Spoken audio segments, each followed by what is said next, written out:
Alright, today I'm going to show you how to replace this by making this. It's 2mm aluminium. You can easily mount your shock setup on there by simply taking the stock mounting screws and making 2 more holes here, and then just using a 3mm spacer to get that bit of extra height. Also, if you want to use the stock steering system and have this here to mount to it, just drill a small hole and then drill with a bigger drill bit so that you can have that as well. I didn't do it because of other mods, but anyways, in this video I'm going to show you how to make this plate.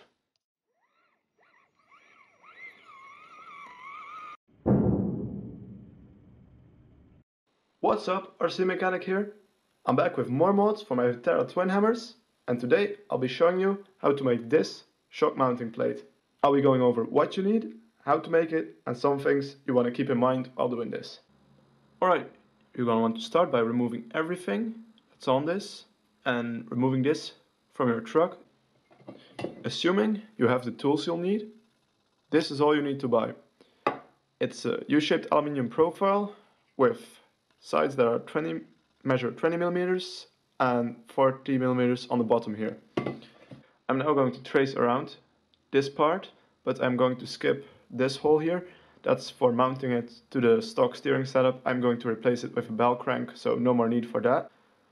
I'm also going to skip the inboard shock mounts for the stock suspension. You can mark these and just drill them out, but I'm just not going to do it. I'm going to leave it all massive in the middle because I see no point whatsoever in taking the effort in having this shape. Alright, so I've got this marked on the aluminium profile. And now about the tools. What's pretty much necessary is a bench vise, just so you can keep the aluminium profile in place. Also, a saw for cutting metals is useful but not necessary, because a Dremel could work very well. If you don't have a Dremel or a saw for metals, you can just use a bigger angle grinder and cut it here, so that you still leave a bit of space in between, because it will be kind of coarse, but then you can use files to just smooth it out, and that would work as well. I really recommend just taking some files and sandpaper when you have the rough shape and just smoothing it all out for a nice end result. Okay, so the pieces in the bench vise, I'm just going to use this saw and do the rough cuts. Because I'm using this saw, there won't be a lot of aluminium dust flying around, but if you're using an angle grinder or Dremel, aside from wearing protective glasses, you should also wear something to protect you from breathing in the aluminium dust, because you don't want it in your lungs. It's really bad. I got a little close here, but that doesn't matter, because when you use a marker to just trace around the outside of the part, it leaves you a little space, so that's absolutely no problem. I'm now going to use some files to get this part as smooth as possible. You can simply compare it with the stock part and see what has to be done. I have to file this down here a bit. For drilling the holes, this trick might be handy.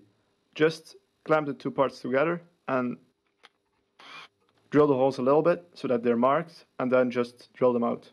This part now fits on my twin hammers. I've messed up on these holes on the front a bit. Just learn from my mistakes and be careful with where you drill the holes. I'm going to smooth it down a bit with some sandpaper, and that should do it. Check this out, I've got the plate mounted up.